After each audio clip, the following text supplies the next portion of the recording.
Good afternoon, everybody. Welcome back from Solomon Scott Selections here for Wednesday, April 27th. For again today's play of the day, quick recap of what happened yesterday. We had a loss in the NBA with the Pelicans plus 6.5 at minus 110 on BetMGM. Pelicans shot 40% from the floor and 20% from three, and yet they were still only down seven with about 2 minutes to go. So the Pelicans hung around, but when you shoot that terribly, it's going to be almost impossible to cover, and they ended up losing. So it is what it is. We'll look for a bounce back winner here on Wednesday. However, only two NBA games on the card. Didn't really like either of them from a betting perspective. So we're going to transition and talk about an NBA game for Thursday. It's actually going to work out pretty well because there were two games I liked on Thursday. So I'll do one today and I'll do one for tomorrow's video. But starting off with the play that I like on Thursday, it's going to be the night game between the Mavericks and the Jazz, taking place at around 10 p.m. Eastern Time. And for the play today, we're going to take the Mavericks minus 1.5 at minus 110 on BetMGM. Time recording of 12:45 p.m. Eastern Time. Couple reasons why I like Dallas in this spot. First of all, Dallas, whenever they have won, have actually won pretty comfortably. The Mavericks have won all three games by at least 6 points. And you want to look at the main issues for Utah. It's the fact that this team still cannot guard the three-point line. And I mentioned that would be an issue in game 5 and how Gobert still can't really guard the three-point line, which isn't totally his fault because the perimeter defense for Utah is completely non-existent. But now Dallas has Luka back. They've gotten even better offensively, and Utah still looks completely lost on the defensive end. So I do expect Dallas to get a bunch of pretty high-quality looks throughout this game, especially with Luka playing probably 40-something minutes if they need him in order to close out this series. But to go through the other issue, it's the fact that Utah's offense has really not been that good either because Utah only scored 77 points in game 5. It was an embarrassing showing there. They shot, I believe, 3 for 30 from three.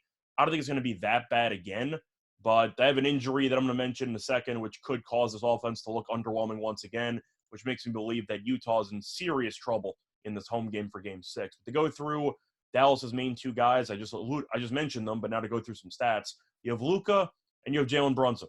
And Luka Doncic is averaging 31.5 points per game, and Brunson is averaging 28.6 points per game. So Dallas has two players that Utah can't guard, not to mention all the three-point shooters with Finney-Smith, with Kleber. They got a lot of options if the defense ends up trapping or double-teaming Doncic or Brunson on the drives. So at the end of the day, I just think Dallas has too much offensive firepower for Utah to handle. And the one weapon, or the one serious quote-unquote star that Utah has might not even play because Donovan Mitchell ended up injuring his hamstring when his team was down 28 points in the second half in game 5. According to reports, the MRI came back negative on the hamstring, but the hamstring still bothering him a bit. And on top of that, he does have contusions on both quads. So he has a couple injuries he's dealing with. And as of right now, it seems like he's got a 50-50 shot of playing. If he does play, he'll be severely compromised. He'll probably be close to 55%, 60%. But if he doesn't play, which I think is actually a possibility, then Utah has almost no shot creators on the entire team besides basically Jordan Clarkson. I know Boyan's been pretty good offensively, but he's mostly either a back down fadeaway shooter or he's a three-point shooter. Connolly's not the same guy he used to be, and they have a bunch of role players who aren't very good. But Utah as a team is really just not that talented, and if Mitchell's going to be severely limited or not play, then I really question how Utah is going to get to 100 in this game, and I expect Dallas to get to 100 with Brunson and Doncic doing whatever they want. Dinwiddie was actually good in Game 5 as well, and they still have the three-point shooting. But at the end of the day, the Mavericks minus 1.5, the line has moved. It will open up at plus 1.5. So you have had a three-point line move with line switching or favorite switching, which suggests that a lot of markets have, I'd say, anticipated Mitchell to potentially not play or the fact that Dallas is just going to win anyway.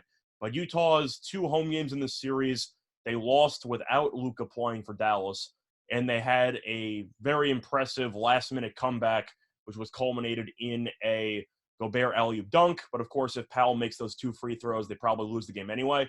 So Utah really has not looked that impressive. Dallas has, and I expect Dallas to fare pretty well here on the road in Game 6. On top of that, if you want to go by trends, Dallas is 4-0 ATS in the last 4 meetings in Utah. So the Mavericks have fared well against Utah, home or on the road, and I expect Dallas to fare well once again. So play that once again here for Wednesday, April 27th. It's going to be on the Mavericks minus 1.5 at minus 110 on BetMGM. Bye, everyone.